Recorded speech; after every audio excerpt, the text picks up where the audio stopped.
Howdy, folks. I'm Brian, I'm Amber. and here's some Reddit. Our letter today is titled, Am I a Jerk for Buying a Luxury Watch Instead of Paying My Fiance's Parents Back?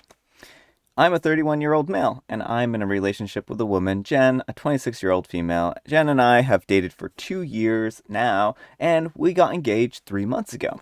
Neither Jen nor I are very good with finances. In our city, this can't really be helped, seeing as everything is egregiously overpriced.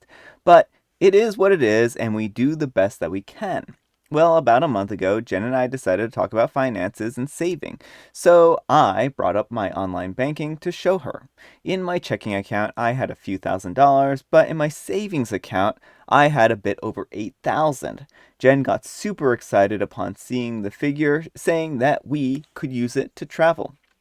I explained to Jen that this money was going towards a watch that I wanted to buy. She responded with, well, and I quote, F that, saying that she wanted to go to Europe with me. I immediately popped that balloon, as this was the result of me saving $150 to $250 a month for years. I was extremely clear. Europe was not going to happen. Jen got a bit upset, and I finally got her to drop the issue.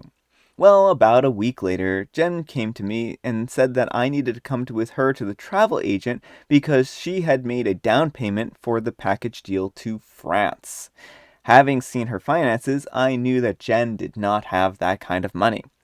When I asked Jen where she had come up with it, she said that she had borrowed it from her parents with the promise that she would pay them back in about a week.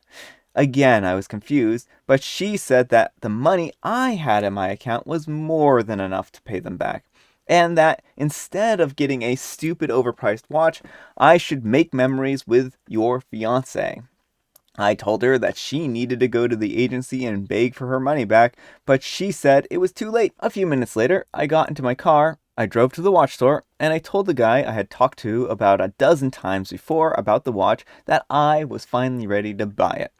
I paid in cash and I came home. There I showed it to Jen and said, the savings account now has a few $100s in it. Get your money back. She shrieked at me about it, and I told her that she had to go beg, cry, and get on her knees at the agency if that's what it took.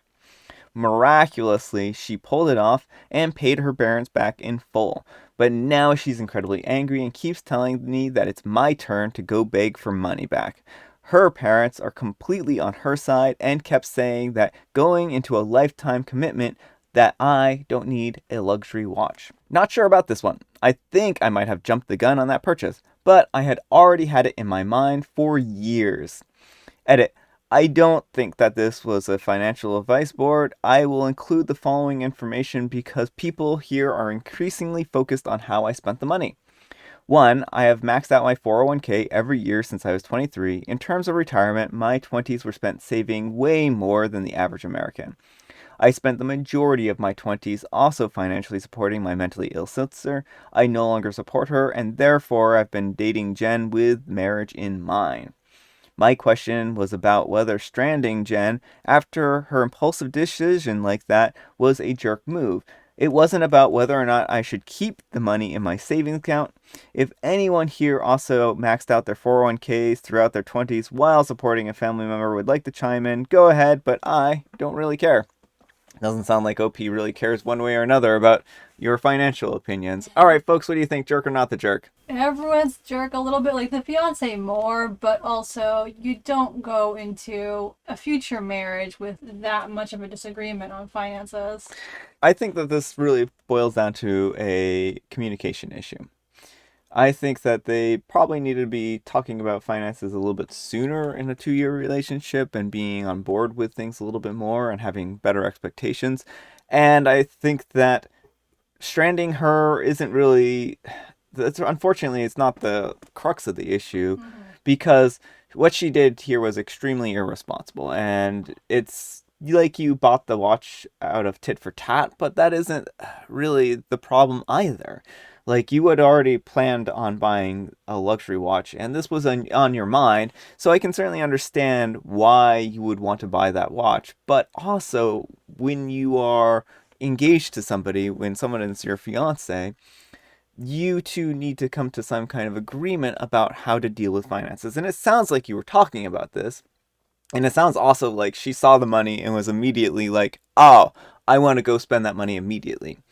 So I think that this was a bit rash to do, but I also can understand that you may have felt like you were forced at a certain point. Like, if you didn't buy the watch now, then you were never going to get it because you were worried she was going to continue to potentially spend your money.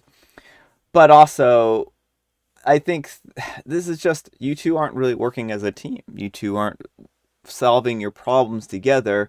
And it doesn't really sound like either of you are really ready for marriage or a long term commitment with each other. So I would definitely think that, given the light of what just happened with her and her impulsiveness, you have to ask yourself, are you willing to deal with this for the rest of your life? And are you going to be willing to deal with someone who, when they see you have money, are going to go out and try to spend it? Every person has their own, like, it's difficult. Like, how can you say what one thing is worth to another person? And to me, a luxury watch seems kind of superficial, but maybe he's really into watches and he really loves having the watches there.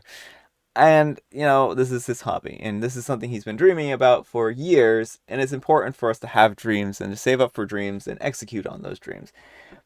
But this also doesn't necessarily negate the whole larger relationship issues and the potential future financial abuse of his partner, who, the moment they see he has money, are going to go ahead and try to spend that money.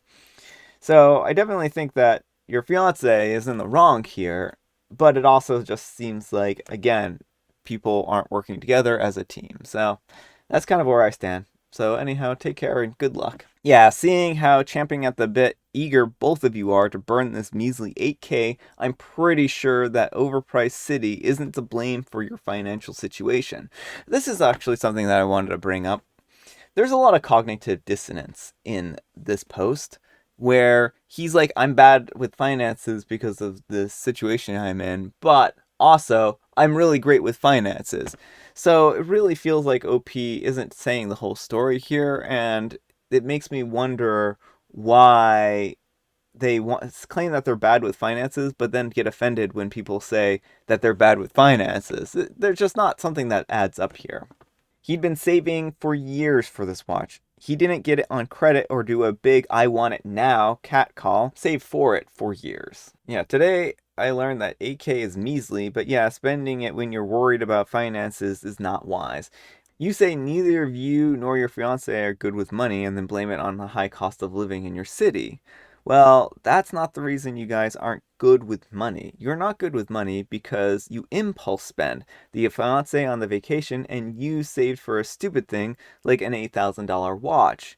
You didn't borrow the money from her parents, so you're not the jerk. That's all on her. But man, you need to grow up and treat your finances more maturely. So I don't really feel like this was an impulse buy. I feel impulse buys are something that you aren't planning to buy. So he's been planning on buying this for a very, very long time. So I don't know that I could actually classify that as an impulse buy, though he did buy it on, an impulse. I don't know. It's difficult. It's a murky gray area. All right, folks, that's all the time we have for today. I hope you enjoyed today's video. If you did, consider giving me a like. And if you didn't, consider giving me a dislike. I just want to make a note here real quick. I know that this says that my next live stream is on June 24th, 2022, but apparently I'm very bad at updating things. The next live stream is on Friday, upcoming Friday, the 29th.